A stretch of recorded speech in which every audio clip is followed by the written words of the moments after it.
Hello, guys, and welcome to another episode of No Strings Attached. Today, I'm joined by Marie-France Mercier. Marie-France, welcome to the show. Thank you, and hello, everyone. I'm really stoked having you here. Long time awaited recording. Of course, Marie-France, you're the director of coaching education, and it's a big role. You're influencing many coaches, many individuals. I want to start by asking you, where did it all come from? Why coach education? How did you end up coaching coaches? It's eh, okay. I'll try to make a short story because I'm getting older, we have and we have all the time in the world. and it's been a while. But I was playing as a junior, provincially, a little bit nationally, and I around 17, 18-year old, I started to help out at my club, and I got my instructor. It was called level 1 at the time, but I got my certification. I never thought of anything more than that. Kept on playing, went to the States. Parallel to that, got a degree in education. So I have an education degree as well. And came back, needed a break from the sport. I had done some alpine skiing races when I was younger. I just went fully into coaching ski. Mhm. And so just went out for 5 years, all year round. Yeah, all year round. But I say all year round, I mean Canada, Argentina, like just 12 months a year. And started to coach there and even became a course facilitator for, it started to give the level 1 in alpine skiing. So later had kids. At some point got to the point where my oldest was 8 and was starting to really, really be passionate about the sport and wanted to play tournaments. And so the club we were at, they're like, well, you're here now. Why don't you come and coach with us? Because I was already certified as a coach too on the tennis side at Mhm. the time. And I said, okay, well, if I'm going to do that, I'm going to refresh myself. I'll go do my coach 3 and we'll go from there. And as I was doing my coach 3, I was approached by Tennis Canada to give by David Phillips actually at the time and Ari Novick as well to develop resources and also to become a course facilitator. And that's when everything kind of, and for me, it was really like a full circle because my education degree, I had to work as a school teacher as well Mhm. for 5 years in a high school and kind of everything. It was a full circle for me. It was really like mixing my passion with actually my professional development. And yeah, and then it's been a one-way street since I've Mhm. been just looking ahead and I've been loving it. That's amazing. Yeah. What's the difference between coaching kids and adults coaches? Oh, you mean the coaches? What do you mean? Yeah. You mean? Sorry, I'm not sure about your Y- question. Yeah, so like what's the difference between coaching as a coach kids or coaching adults, like as in coaches? It's very similar, Mhm. although it when I first started, it for me, I felt it was very different because all of a sudden, but I think it was more a matter of my own confidence that was coming in the way. So all of a sudden, I felt more pressure because I felt, oh, those coaches, they know if I'm wrong, they're gonna know. So it was really Mhm. my Mhm. confidence that was in the way, and I felt it was very different. But as I got more confident and more experience in this sphere, I realized it's the same thing. It's about, as much as you're going to try to create a player's identity, you're trying to develop a coach identity. Mm. As much as you need to plan the development of a player, you need to plan the development of a coach. And everything is really, really parallel Mhm. and very similar. Interesting. In Canada, I talk to coaches and older coaches, more experienced coaches, and they always say, "Oh, like the certification that I did back in the days is so much different from now." And even myself, like I'm looking at the structure of certification right now, it's different when I was doing it like 8 years ago, 10 years ago. So, can you maybe talk a little bit about like evolution of coach education in Canada? Because it's always changing, it's always improving. Just yeah, maybe you can talk a little bit about that. Okay, so I can give a history course. It's important to know our history, but then yes, I'll answer that. So the Coaching Association of Canada they oversee a program that's called the Mm-hmm. NCCP, so the National Coaching Certification Program. And that is a program that oversees all coach education program in the country. So for every sport. And the coaching association, they have budget to do research and to really ensure that we're really following best practice, and we're really like on, like a world leading nation in terms of coach development. So what's interesting, so Tennis Canada, so that started in 1974, the NCCP program, and Tennis Canada joined, I think, around 1978, and it's actually Joseph Vrebenik Sr. that actually kind of started that and designed the first national coaching certification Wow. program. So that's when it first started. Then in 1988, we have Louis Caillé that came out. Louis Caillé, who's a very renowned, as you know, tennis coach, and he's in Great Britain right now. And so formerly from Montreal, and he developed the action method, and that kind of really, really revolutionized. So we went from a little bit of a gestural approach to now moving into the action method, which had four pillars, kind of really developing the player a little bit more globally. So he came up with the action method, which really, really influenced the way our certification is based. Mm-hmm. About 10 years, so that really shaped the certification. About 10 years ago, the NCCP program, managed by the Coaching Association, they came back and they said, okay, so we've had a little bit more of a knowledge approach, and now what's really, really important is to have a competency-based approach. So competency-based means it's not just about what you know, but it's about what you can actually apply. Mm-hmm. And that really, really, really shift, I would say, the way coach education is being delivered right now. Because if it has to be competency based, it takes more time. Mm-hmm. Like, you can study for a test, you can read a book, like read a chapter of the ITF Advanced Coach Development. You can read and learn about it, and you're quiz on it, and great, it's good. But can you apply it? Can you actually use that information and use it effectively in order to develop your players? And so when you were looking at competency based, because it takes more time, we had to make an assessment in our coach education program to say, okay, what stays as knowledge and what becomes competency? Because Mm-hmm. we need to spend a lot of time of competency. And so that has shifted a little bit the way the course is done. So a lot of those older coaches that are saying, oh yeah, I did it, like 20 years ago, and it was It's not the different. same anymore.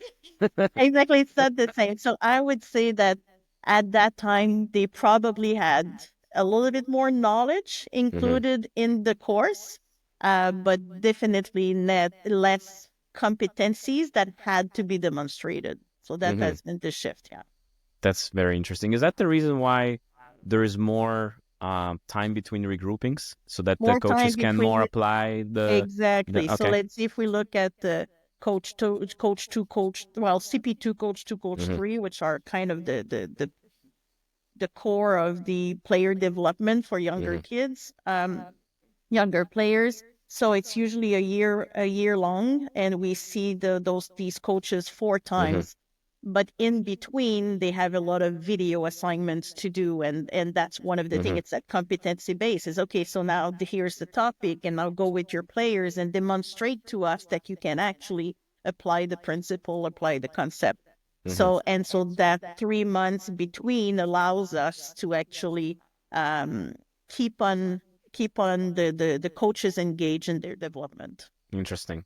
What makes you guys at Tennis Canada just, let's say, rewrite the course or decide that, you know what, we're gonna like the latest biggest change in my mind, like that you guys split, you made like an extra course between, sorry, you reformatted the CP2, I think, before you enter Coach 2, right? So you must take, correct me if I'm wrong, please. So you have to enter after CP1, CP2, and then you can go to either CP3 or Coach 2, correct? Yeah. So what kind of makes you decide, okay, this is, you know what, we need to do this, or you know what, we better like extend the course, rewrite it, Uh, reformat?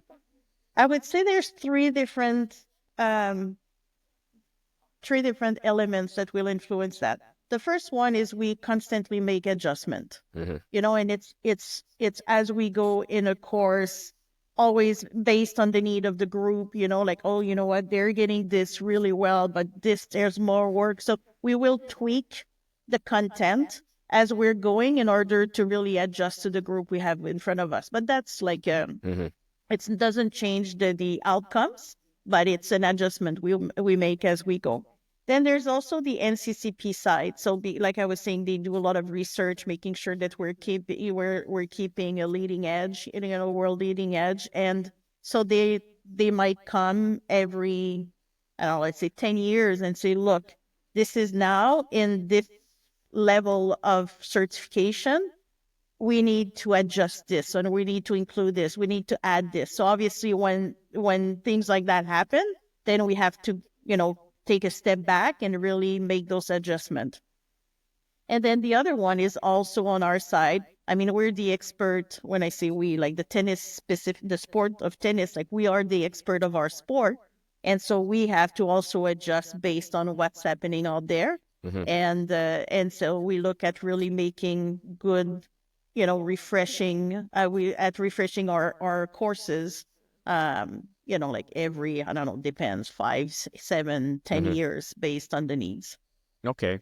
And that's the reason probably, and that's what I want to ask, like if it's still the same, that's the reason why Canada, I don't know if it's still the same, had a gold standard of coaching education from ITF. Are we still maintaining Yep. this, that We're status? still, yep. Okay, that's fantastic. And how's that determined? It's so initially what happened is the ITF came, Mm-hmm. like a member of the ITF. I can't remember exactly who came. It was a while ago, but so I remember that a man, he came for Mm-hmm.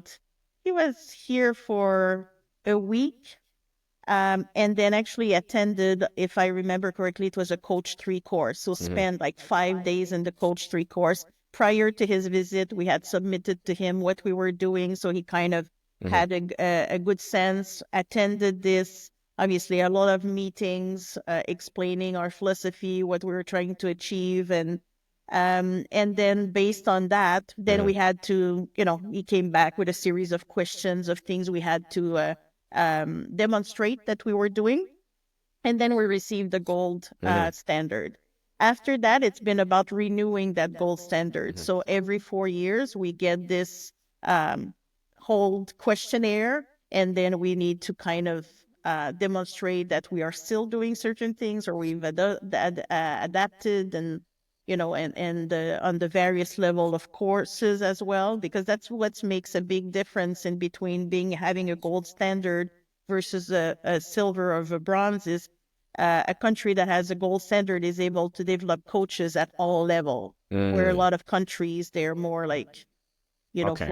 for either younger or less developed players. So Well, we have the whole range. that's a very prestigious accomplishment, for It for is, for a yeah. federation, for Yeah, yourself in particular. That's amazing. yeah. At the time when we got the recognition, there were only 8 countries that Mm-hmm. received it. So now there are, I think, it's 16 or 18 countries that Okay. have the gold So recognition. it's like receiving a Michelin star, that you have Yeah, to that's kind a of. nice way to Oh, put it. yeah, well, the highest standard, So there you go.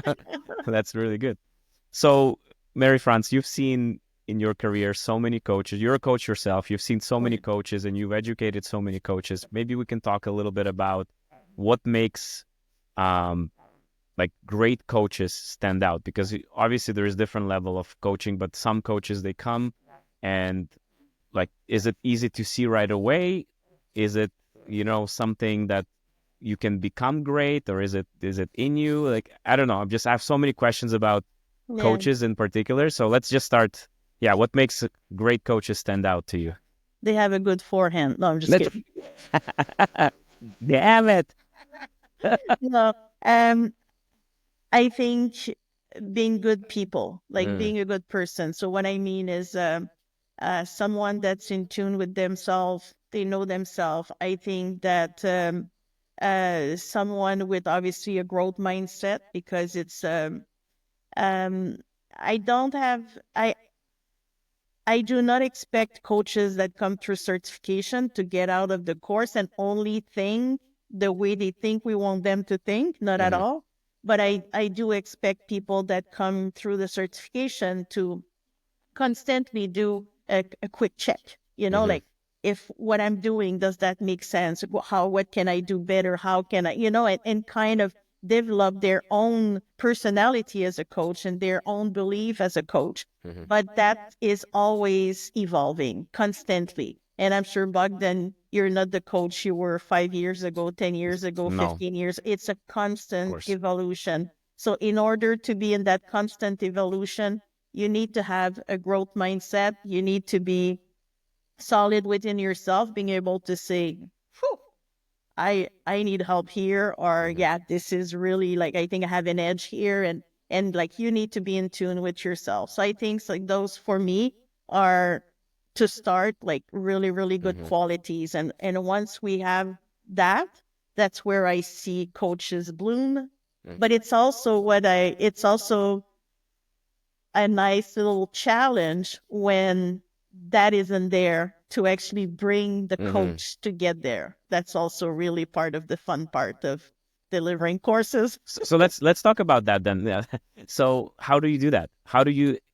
Because it's not the same as, I find that's not, maybe I'm wrong, but it's not the same as working with the kid and you're trying to change the child's personality.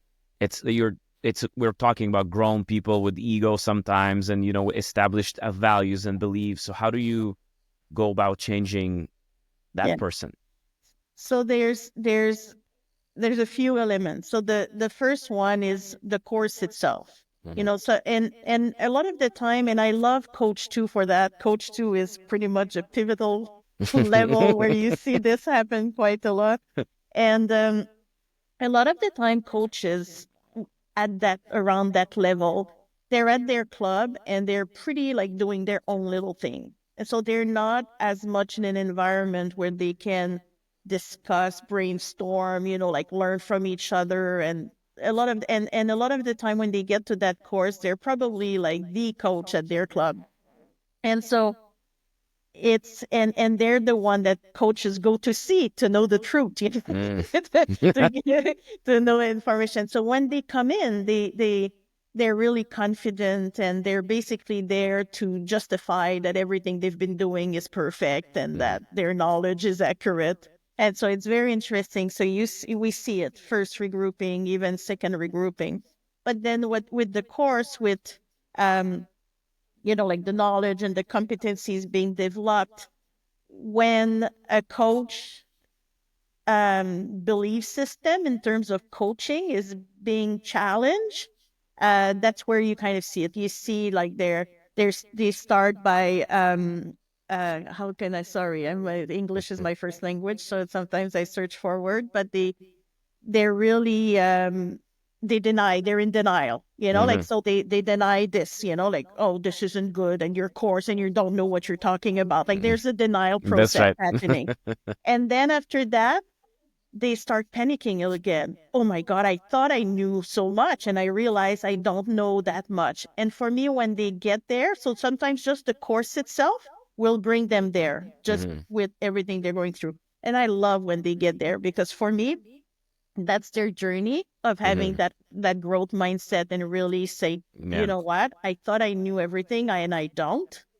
And wow, there's so much more I can learn. And so and then we see them really grow. So Mhm. that's one aspect. The other aspect is just conversation, and our team of course facilitators, they're fantastic, and we build in individual meetings, one on one, and discussing how the how things are going. And that is part of it. When we feel that there's a little bit of a blockage from the coach, or a little bit of lack of openness, Mhm. these are discussions that we're having. And at the end of the day, it's always their choice, so it's Fair always enough. their choice to look, what are you trying to get out of this? And it did happen in the past that we actually asked them if this is the right thing for their for them to do. Yeah. Like Yeah. so it's really like, why are you doing this course? And so having those discussion and so it's really that, and then creating that awareness, and then after that we see that. But honestly, I've seen a lot of good stories over the year, way more good Mhm. stories than bad stories. So it's been it's a pleasure. It's rewarding to see that happen when you see the coach really opening up and growing. 100%. As a person, who went through every single certification, like from instructor course to coach four, like I went to those courses with such an open mind, and I was just blown away again, coming from Ukraine, where, as a player, I was never taught like the very basics of like technique and, where your contact point should be. It was just completely different style of coaching. So for me to even at it, like it's an instructor course, I was blown away. It was like, wow, like this knowledge, like what? Like and I realized this is like the first certification in the system. And I'm like, what is it out there? Like there's so much I don't know. And like you said, the team, I'm in love with with Tennis Canada courses. I love them. Like every single, no, I'm honest, because Yeah. every single course that I attended, I got so much value out of it, and I just don't see how you can like just come out of the course like better and more educated, because the team is great. They're everybody's passionate. It's just like the people are fantastic, and typically like people who go to those courses, they're they're ready to contribute, they're open. So I can attest to what you were saying. It's like it's exactly, yeah. And what's great about the certification courses is that we're really creating a community of coaches. And when you spend 1 year, like with a group of 25, 30 coaches and from all across the country, and like most of them, they keep relationship after that. They'll call each other when they run into a problem, they want to discuss something, and they see each other in different tournaments. So that is important. So you go from kind of being alone at your club and being the person that people go to you, to all of a sudden realizing that there's a world of other coaches out there, and there you can benefit from that community so much. So it's I think it's one of the very positive Yeah. outcomes of going through certification, is definitely the community of Yeah. coaches. In a way, it's an extension of that certification, because a lot of, again, a lot of additional knowledge and a lot of additional expertise I got from talking to other coaches. That's it. You Uh-huh. cannot buy it. You cannot, just go to Amazon and purchase a book like on coaching. It's no, it's just you go and talk, have dinner, and discuss tennis, and that's how I learned so much from Yeah, talking to so I many think coaches. it's about, when you do certification courses, obviously you'll learn from the course facilitator or the experts that are coming in, but you'll learn from your peers and you'll learn from yourself.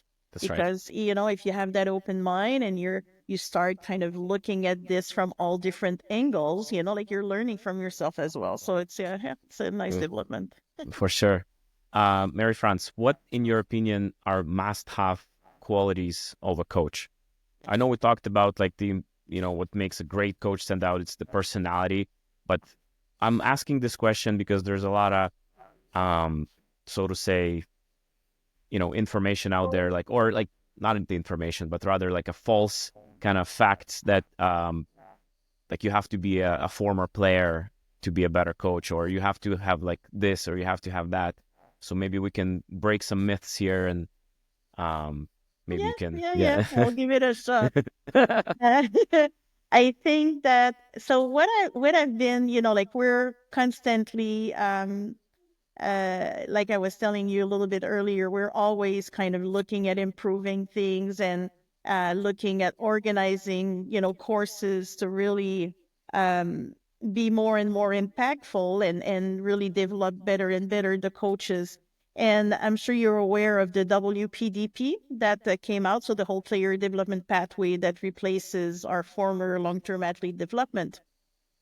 And what's interesting, and you're like, where is she going? But it's okay, bear with me. So, So that whole player development pathway is using a framework of the 5 C's. Okay, Hmm. so culture, character, connection, confidence, culture, character, confidence, connection, and competence. And so those 5 C's. And it's really about developing the person and developing the athlete, because you and I know that at the end of the day, when you step in a final of a tournament, whether it is at Wimbledon or at the provincial level, like the person is a pretty important one. Hmm. Yeah. You can't manage your stress. You can't manage your thought. You can't, like there's a lot happening there. So, so it's a very interesting framework. And then what we've started to do is we've started to look at the 5 C's for coaches. And when you look at that, it basically answers your question. So if you think about culture, so I think a coach needs to really like have be passionate, like like it's really like love, commitment, passion, like it's all about that. And I mean, we can go a little bit more in details there, but there needs to be some sort of a culture from the coach, Hmm. like I embodying values.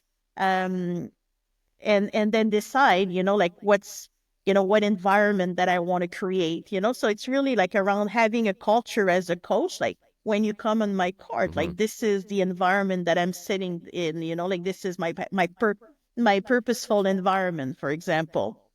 And then after that, I think a coach needs a good character. And character, it's like you need to be a caring coach. Like you need to be able to connect with your players. You need to be able to go the distance. So for me, like that's about, having a good day. And you need to be resilient. It's tough. It's tough. Hmm. It's tough. Like to be out there for, I'll say 8 hours. And then, people listening will say, I'm out there 12 hours, but it's long days. It's on your Yeah. feet. It's physical. And it's easy to fall into um, a little bit of a robot out there. And how so it's really about, like keep on going and stay passionate. It's about also, you need to have some confidence. And so part of that confidence will be you need to invest in yourself. We've been talking about growth mindset, but just to keep on learning is part of it. And then connections, like you need to be a great communicator. And being a great communicator doesn't mean a great speaker. You can communicate in various ways, but you need to be able to relay your messages, and you need to be able to receive these messages as well. You need to be able to, like create alliances and all of that. So the whole connection piece I find is super important. And then finally, you need the competence. Hmm. And for me, the competence is, of course, you need to have those tennis specific skills, but it's not just about the knowledge, as like we spoke a little bit earlier. It's about the application of it. It's also about the ability of being able to demonstrate play and feed. So you were saying, so one of the myth is saying like, oh, you have to be a former player. Hmm. Well, no, not necessarily. And we have a lot of examples around that. But if your level of play is weaker, you better be able to feed very well at a good level. I mean, if you want to work with, yeah, like more advanced player, but it's like you better be a good feeder, better be able to demonstrate. So I think it's about finding that balance of Hmm. demonstrate, play, and feed that works with your audience, with Hmm. your players, but also maybe compensate wherever you're a little bit weaker. You need to compensate. So Yeah. I think that's one of the tennis specific skills. It's about also having tools, methodology, planning all of those things. And it's about developing your coaching eye. Hmm. Yeah. So it's really like, so for me, that I really like that link of the 5 C's for the coaches, because I find they're so relatable. And yes, and developing the coaching eye for me is it's really about um and it's something that you develop. And I'll just do a little comment on that. In my experience in courses, I would say that about 10% of the coaches come in with a good eye. Hmm. 10%. It's not a lot, but you can develop it. And that will make a big difference later on, because you're able to judge what's major, or what's something major to fix versus minor. What's the root of a problem? Hmm. What can I do that will fix like it's just like developing that. So I think I like the 5 C's of a coach. So that's what I would say. Those are the qualities of a good coach. So Perfect. if you listen to me properly, then it's not just about being a good coach. It's about also to be a good person. Yeah. And for those of you who are listening and watching this interview, we're gonna put under this interview the link to this document that we just talked about that you guys can take a look and read for yourself. I remember you were telling me, if I'm not mistaken, like more than 10 years ago, I was coach too, I remember, and you were telling me how Bob Brett was going back to like the importance of like feeding and, like challenging your player with your feeds. You were telling me how he was on the court with Chilich and he was just like making like the most like, you know, from the outside, like the easiest feeds, but the Chilich, he was just running back and forth and just like sweating, hustling. But so that just speaks to what you were saying. So Yeah, and that was a great example where he was able to challenge him, not with the power, because even though Bob did play at a decent level, hmm like I mean there was age as well, and like he was not hitting he couldn't match yeah, Silich power. That was out of the yeah. question. However, the precision of his feet were Mhm. unbelievable, and that's how he was really, really, really able to work him out. Yeah, that's absolutely fascinating. You talked about coaching eye and developing. How can like a person from, like a smaller club, for example, where I'm talking about a coach, obviously, and from a small club, maybe like a smaller city in Ontario, in Quebec, anywhere in the country, develop coaching eye when they only see the kids, for example, that come to their club, which might not be necessarily, at the level of the provincial level, at the national level. Yeah. Well, I mean, I mean, in an ideal world, you get out of your club and you go and watch, you That's an go, interesting idea. like that. It's you go out there, like you go see the Yeah. provincials, you go see the national, like you we're lucky in Canada, just at the junior level, we have the IT. Well, I was going to say the IDFJ grade one, but it's like, It's J300s or yeah. something right now. And so we're lucky that we have really, good tournaments and, with nationals. So if you are, um, driving or something that made traveling distance from that, I mean, it's really worthwhile just to, and it allows you to see a little bit the trends, like how kids are playing these days, because we tend to compare with pros quite a lot, and That's right. there's a gap between there's a there's a gap between a 10 and a 12-year-old and a pro, so it's kind of interesting to see, like a little bit the pathway. But if you don't have that ability, I think videos are great.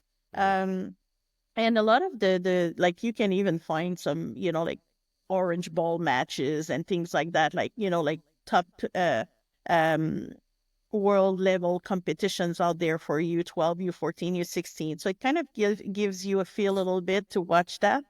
And I think watching some slow motion, Mhm. like you cannot observe something that you don't know can be observed. Mhm. That's And true. and a lot of the time our beliefs will influence what we see. So we are convinced that a player does whatever, and so that's what we see. And then when you slow it down, you're like, oh, it's actually not exactly that I was saying. So I think checking yourself a little bit, like checking your feel versus the fact, like Mhm. kind of Yeah. that is good. And if you are not at that level where you are completely convinced of what's happening, then actually kind of breaking it down and looking at it is definitely a good way to develop your eye. Yeah. I think also what we talked about earlier, just talking to other coaches as well, just to double check. And that's something, um, I remember when I was just kind of beginning to acquire knowledge on technique and, like biomechanics. I would, like you said, I would watch videos online, but then one kid is doing like a setup like this, one kid is doing a setup like this. So like, what's the right setup, So that's like, that begins your journey to discover like, what is it? How do you set up? So you ask different coaches and kind of, test it out. And It's fascinating. It's a Yeah, and I think it's interesting because there's also a range of acceptability. That's right. You're not going to see the same thing from a kid with an extreme, grip versus a continental grip. And I mean, obviously, I'm going, Yes, I'm exaggerating, but it's so there is a range of acceptability. And what's interesting is if you look at those two kids with completely different technique, instead of just looking at what do they do differently, is try to see what do they do that is common, that is the same. And mm, that kind of, then you start to see, okay, those pieces are the must have, those are, and or this is my range of acceptability. If I go further than that, then I'm losing that must have.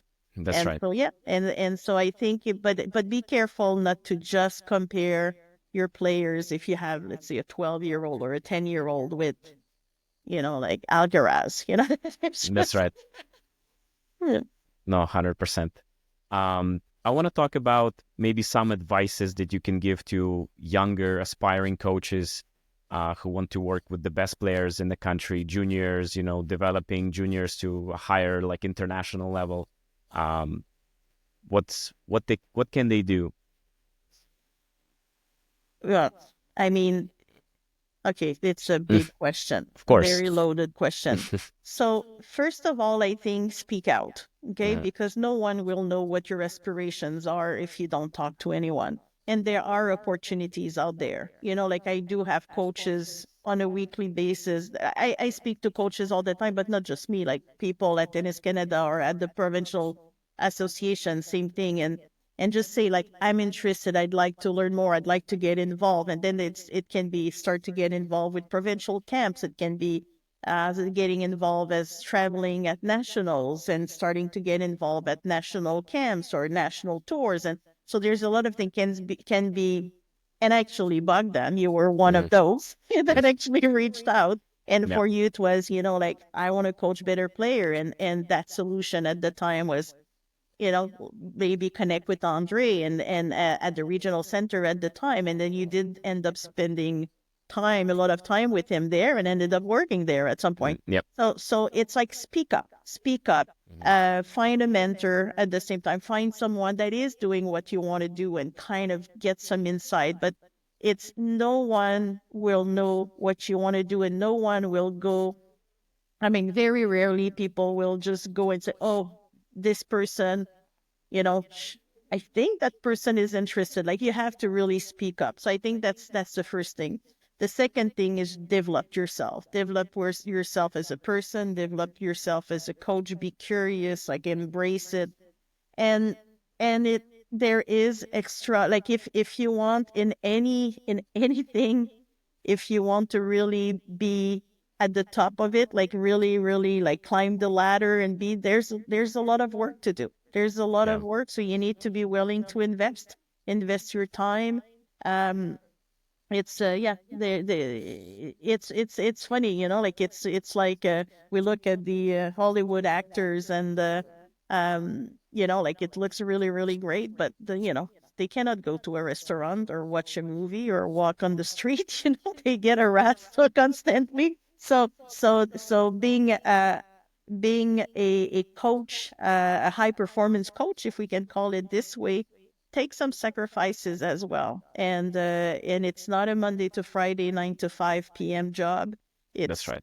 like, you need to really, really commit into that. So it is a fantastic job. It's something great. And but yeah, if in your mind it's a Monday to Friday type of things, then that's not what it is. You need to be aware that you're going to have to put in the time and the effort. Yeah, 100%. You talked about opportunities. You have to speak up. And even right now, I think, again, Tennis Canada is constantly investing in different programs to help coaches, motivated coaches, younger coaches. Can you talk a little bit about those programs that are out there? Because I know there's some. Again, correct me if I'm wrong, because I may heard something, and there's like opportunities for like female coaches. There's mentorship program for a female coach. Am I no? So there's So some mentors kind of coach thing going on. yeah. Okay. So we we do have a little bit of budget for Hmm. kind of mentoring opportunities. I'll be very, very honest, is a lot of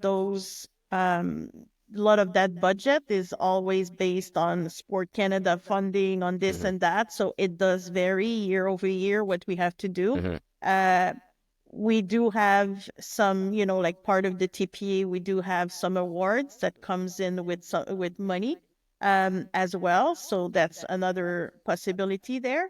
Um, we used to have an official mentor program Hmm. that kind of faded away with the pandemic and needed to be restructured.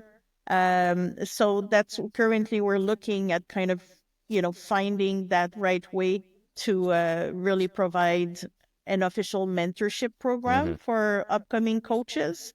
And I mean, for women, we did 1 year had received a big funding to Hmm. Hmm. support women in coaching. So that came with money to help them register to courses and all of that. So that was a one-time thing, unfortunately. But we are definitely creating some, like we're going to start a series of webinar for women in Hmm. November, and we are creating some support because uh, there are right now, we've increased the number of women in coaching, but we're at 25%. Hmm. And it's a lot of the time a woman in coaching will be alone in the club. There's one or two of them. So it can get very lonely. And the not only that is if you move back, you know, 20, 30 years ago, I mean, like the presence of women was even less. So I mean, we've come a long way. Tennis is a privileged sport for women. Like on the participation side, it's about 50-50 men and women. As you enter the competitive, like junior competitor, it drops to 35-65. Hmm. And then when you get to the open, we're I think at 23-77. And so it is normal that a lot of girls are dropping out a little bit earlier. So we have way less women interested Hmm. in at a career in coaching. So it is challenging, but the reality as well is the culture has been like it's been a man's world for many many years, and Hmm. it's like uh to increase that number of women, because obviously women can definitely contribute to coaching, is it's there's still a lot of work to do. And I know we just went like this on that, but it's a That's all little good. bit close to my heart, sir. Yeah, no, 100%. I was actually gonna commend you for doing such good work, because I see more female coaches in our club in particular. We're I think almost at 50%. I know there's two summer clubs in Markham, they're 50% male and female coaches.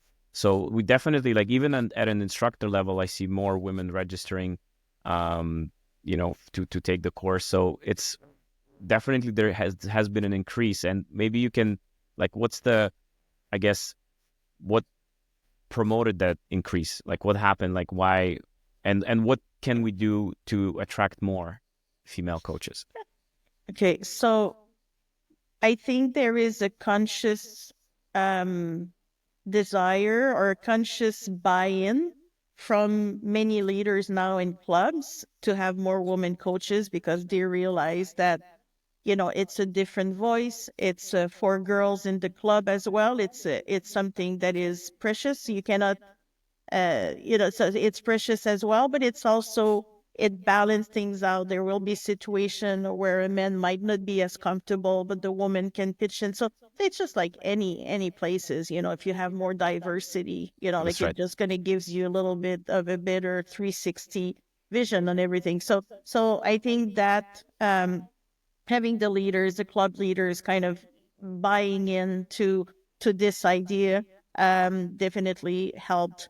On the flip side of that is we don't have enough. I get phone Mhm. calls or emails every week. Do you have a coach for this, a coach for that? We still don't have a lot because there's still a little bit that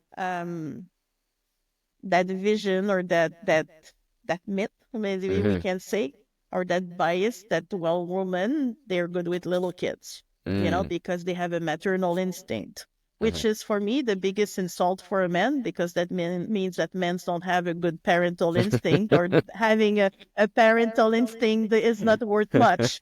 So you should be insulted when you hear Yeah. that.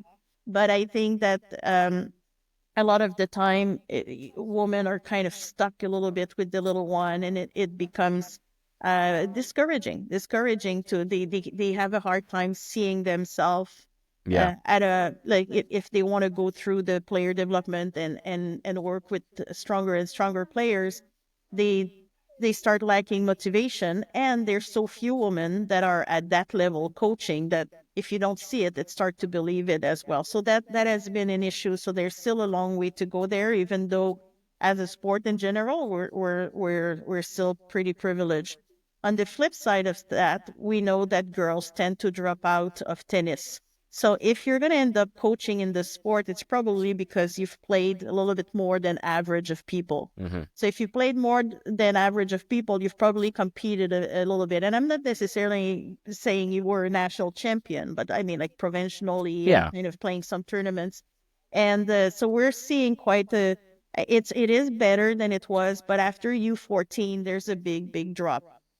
And so now where we're trying, we have some initiative trying to actually target these girls. So there's the girl set match initiative that are for like the, I would say the 10 to 13, 14, or I mean could be 8 to 14, doesn't matter, but Yeah. Yeah. kind of targeted towards girls, and it's bringing them together, playing matches. There's a little bit of um, leadership development in there, but it's really like creating that community, because as they start playing a little bit more often, you will have 2, 3 girls for 12, 15 boys. So you start already feeling lonely. The other aspect for girls is they want to really excel in school, they want to excel in their tennis, they want to have their social life, and at some point, that's what we heard a lot from the girls, it becomes difficult to balance these 3 elements. And then the first one they tend to drop is still drop tennis, because then they can focus on school and Mm. keep their social life. So we need to kind of, as coaches, be aware of that and maneuver this so they don't feel that pressure that tennis piece has become so demanding that they have to cut their social life, or they cannot put the work that they need to put for school. So that is one thing. So then after that, we have another program for girls, starting 14-year-old, that's 14 to 17, 18, to join and do. It's a leadership program, but they get their certification at the end of the day as well. So what we're trying to do is try to minimize the dropout of Hmm. girls in tennis. And then our hope is, if we minimize that, then maybe more will come into the coaching pathway. But that being said, I mean, there's other ways you can stay involved in the sport, and then ultimately that's what we want there.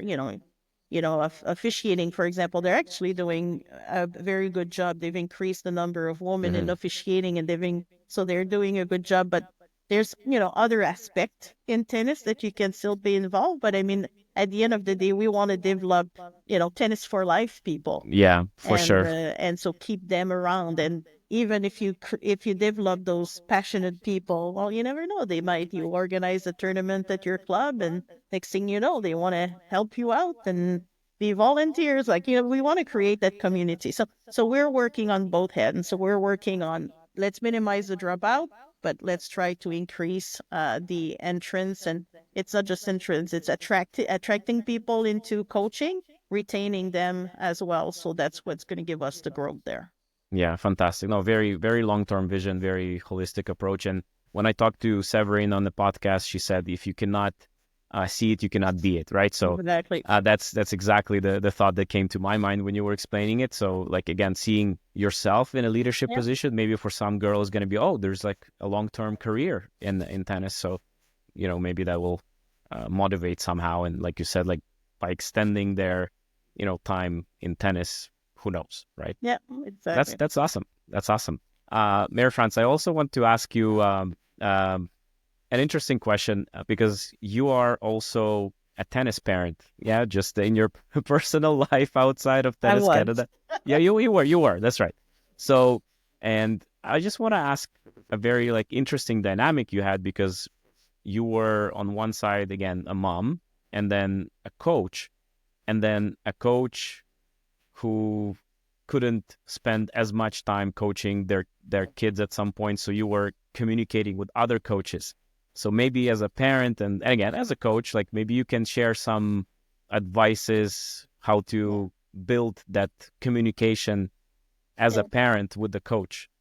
Yeah, just before I go there, I'll throw some flowers at myself. Mhm. No, but what's interesting is that so my kids are older, 22, 26, 28, but they're all still involved in their own capacity. So I think that is a success.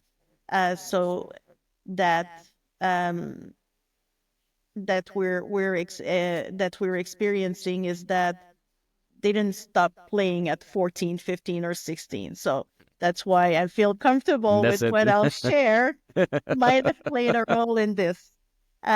So yes, like you said, my commitment with Tennis Canada, my work at Tennis Canada was, became a full-time job, and I off the court, and I was not able to be their full-time coach. But even before that, it was important for me that they were always involved in a club.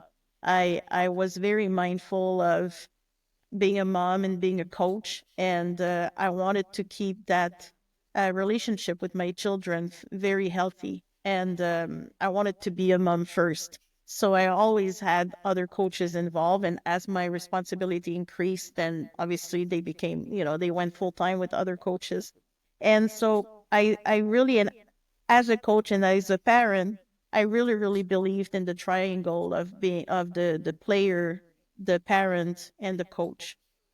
And one thing that as a parent, I want to scream and tell the coaches is to really, really be aware that when your child is younger, 10, 12, and they're playing tournament, 90% of the time, it's the parent that is at a tournament with the players. It's not the coach.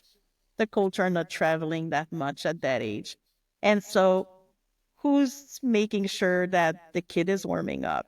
Who's making sure that the kid knows their game plan, whether it was given, hopefully, by the coach, so as a reminder, and if it was not given by the coach, Uh-oh. well, who has to do it? Uh-oh. And it's really, really important that coach understand that the parents, they are there, because they are there, they can also bring back very precious information. Because it's one thing to see kids in training, and it's one thing to see kids in practice matches, but it's something against someone they most of the time know very well. And it's something different to see them playing in a tournament with that pressure that comes along, playing against people they don't know, playing at a club they're not familiar with. So the parents can actually bring back a lot of information to the coach. So that communication in between the parent and the coach when we're dealing obviously with younger kids is crucial. It's crucial. It's crucial for the development of the player. It's crucial for the mental health of the player, because the last thing you want is parents saying one thing, the coach saying something else. Like, you really, really need to be aligned and working together. So I think that's something super important. Now, what I would tell parents is, because of that, you as a parent being mostly the person present at tournament, it is super easy to fall into that trap of wearing the coach hat and forgetting that you are a parent. And when your child loses a match, they want to see their parent. They don't want to see their coach. Like, it's the parent that Mhm. they want. I mean, not saying they don't want to see the coach if the coach is physically there, but I mean, as a parent, if you're starting to wear the two hats, it's the parent that they want to see. It's the hug from the parent that they want. So you have to be although our sport the way it is makes it very easy to fall into that trap. As a parent, you have to be extremely mindful, very aware, and really make sure that you are not falling there and really navigating that properly. So that's why, for me, if the coach actually equips the parent, like, little example, like let's the goals are written on a piece of paper, 1, 2, 3, this is what you're looking at.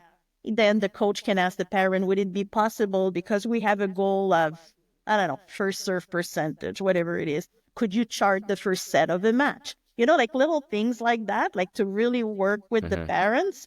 uh, like nothing complicated, like something very easy that a parent can do, and work together. And I think for a parent, it's the greatest feeling when you feel that you can contribute. Like you can contribute. And a lot of the time, I feel that parents will feel that the coach is pushing them away a little bit, and that's frustrating because they're like, well, I'm paying this much. I'm going to those tournaments or weekends. It's tennis. And, like, so I think it's important that they are part of the journey and in a respectful way. And I think for the coach, it's extremely beneficial if they can get as much information and they can have the parents on their side to help them in the development of their child. 100%. So crucial. Like I remember one of the coaches said it's the first message they hear, like the players' first message they hear when they wake up, it's the parents, and the last message they Yeah, hear. All right, so they exactly. spend so much time, so you better make sure the message that's being They have transmitted a very is the powerful same. they have a very Yeah, powerful voice, and if they also able to create a doubt to in the child's head that they're not convinced about the coach, that's right. and that's it. As soon as that is there, you just lost the battle. So That's right. it's really, really, like working all together is super important. Yeah, ultimately we're doing it all for the player. So Exactly. the final goal is to make the player better and to get them to a better place. So yeah, it's important to work together, Yeah. 100%. Okay, I have last question. Have you made any mistakes as a tennis parent? Oh yes. Yes, many. Can you maybe talk about something that comes to your mind?